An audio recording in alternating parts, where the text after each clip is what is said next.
8 сынып 3 БЖБ сутек, оттек және озон бөлімі бойынша жиынтық бағалау. Бірінші тапсырма.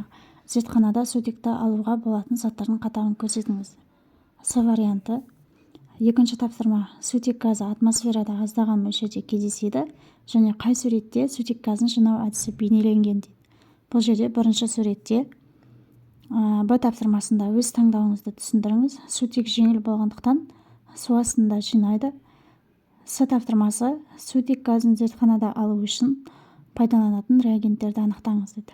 Мырыш пен тұз қышқылын қосқан кезде нәтижесінде мырыш хлор-2 және H2 газ бөлінеді.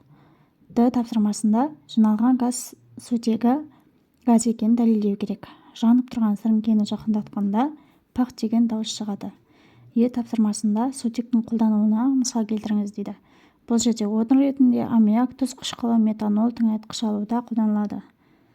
Үшінші тапсырмада шындық немесе жалған екенін анықтау керек.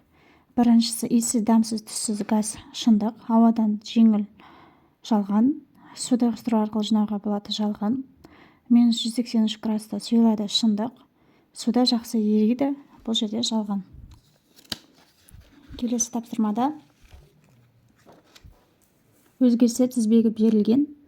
Сол өзгерістер тізбегіндегі бізде А затын анықтау қажет. Біз калий марганец О4, А заты және P2O5. С тапсырмасы бойынша А затын анықтаңыз дейді. Бізде А заты оттегі болып саналады.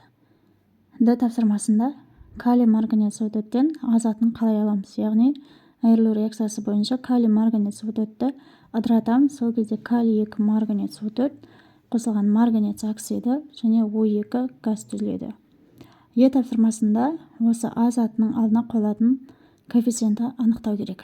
Бұл жерде фосфорды жандырған кезде, яғни оттек қосамыз.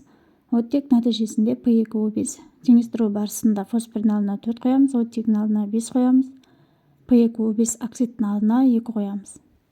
Енді келесі 4-ші тапсырмада зат мөлшері 2 мол оттек қалыпты жағдайда қандай көлем алады дейді.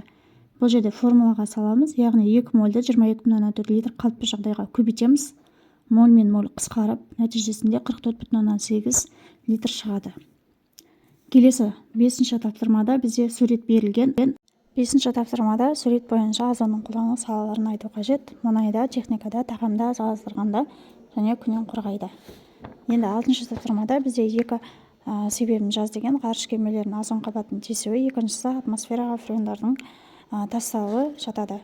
Және де тағы басқа сұрақтарыңыз болса комментарийға өтіп жазсаңыздар толықтай жауап беруге тырысамын.